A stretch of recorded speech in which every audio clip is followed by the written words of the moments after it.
They say eyes are the windows to the soul, and your windows are like stained glass, and we're going to change the hue of... Today, I'm going to show you how to change your blinker fluid. I'm going to show you how to change your eye color in Photoshop.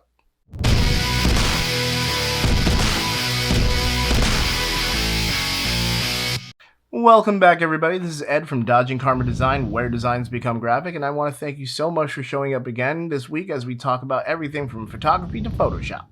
So something kind of cool happened to me this weekend. I was hanging out with some friends, and one of them actually mentioned that they wanted to get glasses or contacts. They weren't sure which one they wanted to go with, and we were doing the whole pros and cons and, you know, what sucks and what doesn't. When she said, "Oh, what if I get contacts?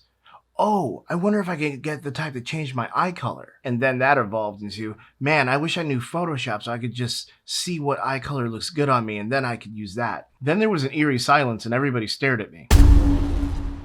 "Hey man, you know how to use Photoshop. Why don't you make this one of your videos?" And I said, "Oh, well, that's because everybody does a video on changing your eye color." And then he said, "Stop being a little bitch." And I was like, I never thought of it that way. Okay, so if I was wanting to have some fun with this lady's eye and just make it a little bit different, make it a different color, however, although she has beautiful eyes. I mean, look at that. That is just all up in your screen. That is just, we're going to the darkness. Okay, and it's a black hole. Oh, sorry, got a little distracted. So if you look at the eye right here, this is a very bright eye. So there's really not a lot needed to be changed in order to get the depth. So what we're going to do is go down here and click on the adjustments layer. And we're going to pick hue and saturation. And as we have the hue and saturation on, we're going to hit the clipping button right here, which will clip the layer to the eyeball layer. As you see here, now there's an arrow pointing down, and these are the only two layers affected. So now we have a white mask. We could invert that. See how there's a white box around our white box? So we can hit Control I, and that'll make it black. Now we go to our brush by hitting B, and we hit Shift right bracket and make it really, really sharp. And what we're gonna do is we're gonna hit Shift left bracket just once to soften it up. And we're gonna make sure we're on white to reveal it. And I'm just gonna go here and I'm just gonna hit colorize and just jack that all up. Just, it doesn't really matter right now. I'm just doing that so it can be seen. Now painting on the black mask with the white brush and making sure our blend mode is at normal, opacity at 100, flow at 100. We're just gonna paint this in, and as you can see, it is just a really freaky effect. But the trick about it is you don't go all the way out to the edge. You leave the edge the color it normally is. And now, I mean, if you look at that, you can say that's terribly unrealistic, but it's still cool looking. So what we do in this case is we can jack down that saturation. Now she's got almost a purple eye, but I'm going to zoom in here so you can take a look. There's still a transition that's really harsh, so it doesn't look natural. Now the way I like to do it at this point is I can blur the mask a little bit to make it more realistic. So we can go up to Filter, Blur, Gaussian Blur, and as you can see already, that stepped it down a lot, and it's only a 7.4 pixels. We can go nuts. I always like to go a little crazy and then back it in until it starts looking somewhat more realistic. And I'm not looking at the area in the middle. I'm literally looking at the transition from the natural color to the color we're playing with. And the cool thing is, since we have it on the hue and saturation, we can double click it and we can change it at any time. We can make it brighter, which, you know, just kind of cataracts it out. Or we make it darker, which is still got its own little coolness to it. But you could always find something you like and then play with the blending modes. Like overlay is always crazy, but the original color will kind of play with the color that you're pulling over it. You can get some really freaky looks out of it, so that's always fun.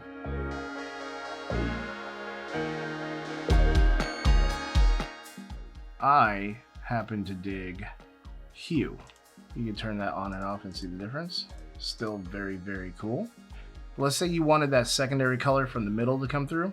Easy. You could just click on the mask, go to your brush by hitting B, and then you invert it by hitting X and making it a little softer. Let's hit Alt and scroll on in here to take a look. Lower the opacity on the brush to about 60-ish. and then lower the flow to also about 60-ish. And then just start circular painting in a little bit. Now by painting black on the white part of the mask, we'll cover it up, showing the original color underneath. And if you remember, the original color was very pretty orangey. We can pull back. So that's how you make these like crazy wild looking eyes. Next, I'm going to show you how to do this on a black and white image. Same thing, once again, hue and saturation on it, clip it, you can colorize it. Now the whole color is a state. Let's go with green this time. We can raise that saturation up, and what we're going to do is we're going to make sure we're on the layer mask and hit Control I. And now that's done. Then we're going to hit B and make sure we hit X to have our color on white, because we're painting on a black mask.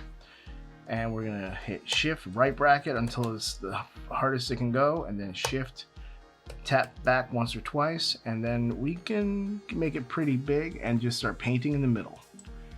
Now you're going to notice this doesn't exactly look as cool and realistic as the other one. And the reason why it's not behaving as the last color is because the blacks are being shifted into, in this case, the green hue. So it doesn't look natural, it doesn't look realistic. So if we step back and take a look, now in order to fix that with the black and white image, here's what I would do. I would open up another adjustments layer, and I would hit curves, and I would clip it to the hue saturation, which is also clipped to the eye, so it'll only affect the eye. And then I would hit Alt and drag the mask onto the curves mask, and that will replace the white mask that we have on the curves with the same exact mask with the touches and adjustments onto the curves. I will do a whole video on curves because there's so much you can do with it, and other ways of doing this technique simply through curves is just very cool to play with. But for right now, we're using it to change the luminosity of it, to make the blacks come through and make the highlights stay high. The gradient from black to white into this corner, and another gradient from black to white in this corner. So that means this section controls the dark, and this section up here is going to control the light.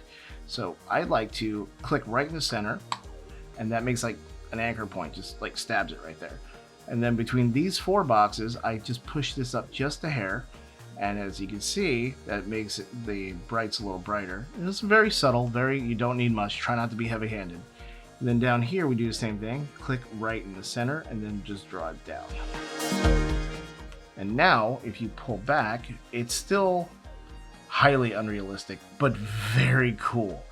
If you want to obviously dial down the amazingness of it all you gotta do is make sure you're on your hue and saturation layer, and then pull the fill back a little bit to give it a little bit more realism. And now sometimes you'll notice in this case it's too dark, so you go back up to the curves adjustment and you just pull this up here until you can see that the darkness in the middle is dark and the rest is feathered nicely. I started off with an S curve adjustment, but then it just kind of turned into whatever. One last example. Now owls have really cool eyes, and this guy is absolutely no exception. So I decided I wanted to try playing around with showing you how to change the eye color on an animal, because you can do it with anything that has an eye. You can do it, you can do it on a potato. Okay, now the steps on here are going to be pretty much exactly the same as steps. I'm going to just tweak it a little bit. First, we're going to slide up on here. So instead of going for the hue and saturation, I want you to go down to the adjustment layers and pull up black and white. Now black and white will make the entire image black and white respectively. All you gotta do is make sure, since you already start off default on the mask, just hit Control I. Now it just looks like the untouched image. We're gonna hit B to get our brush tool, shift right bracket all the way to the right, backtrack a couple of times, shift left once or twice just to soften the brush up. And then we're going to get real into this. We're going to get really into his eye. You can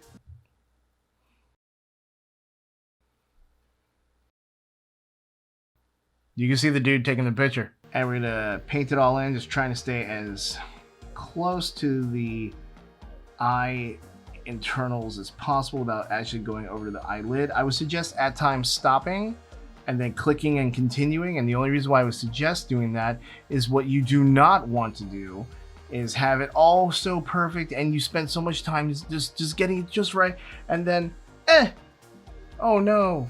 You could always just fix it at that point, but everybody's knee-jerk reaction is Control Z. And what happens then? it's all gone. So that meticulous thing you did for, even though it was like 10 seconds, it felt like an hour. You know what I'm talking about.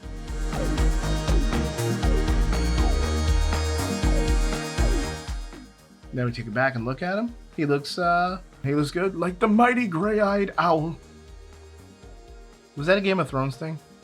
Before we go any further, I'm going to tell you why I did this. So now they have the black and white adjustment layers only affecting the eyes of the owl. What we're going to play with is the values and tones on the inside of the owl's eye. And this is different for every picture, so I'm just going to speed through it real quick.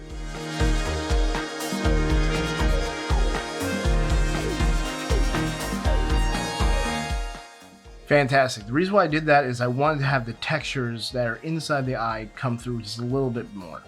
Now we're going to create a new adjustment layer by clicking on here, and we're going to pull up hue and saturation. We're going to clip it to the bottom layer there. I'm going to hover over the black and white mask, hit Alt, click and drag like I did before onto the hue and saturation mask and release, and it'll say replace layer mask. You say yes, and now everything we just did to make those eyes black and white is going to now make those eyes whatever color we put the hue and saturation filter on, just like we did with the last two eyes. And we're gonna hit colorize, and now we have an owl with pretty purple eyes, and you can overdo it pretty much with the saturation if you really wanted to make it look terrible.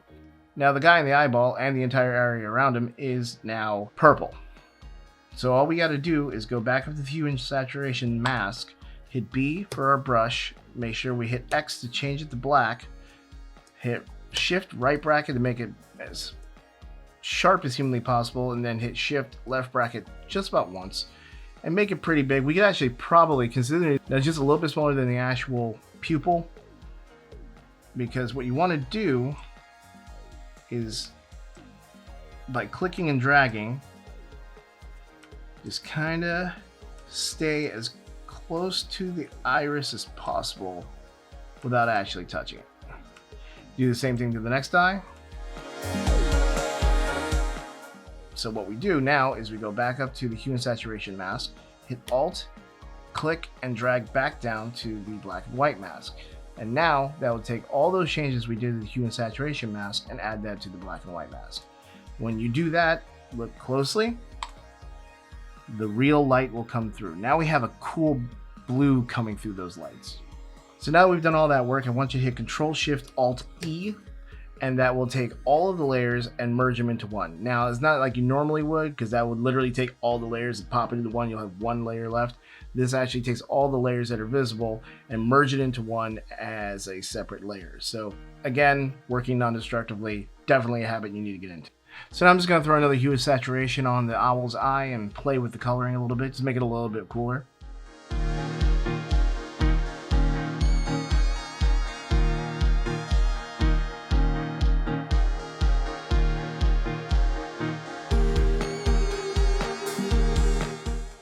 That's about it, guys. All you gotta do is remember, don't go too crazy with the sliders. Make sure the adjustments are subtle and you'll have a more realistic look, especially if the actual pupils or the black pupil areas are actually black.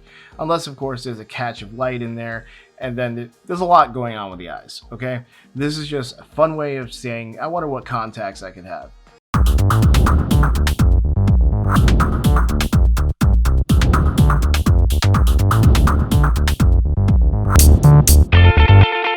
So if you had fun and had some value in this, I hope you guys give me one of these, and definitely hit that subscribe button if you haven't already done so. Crotch punch that bell, and remember, be good or get at it.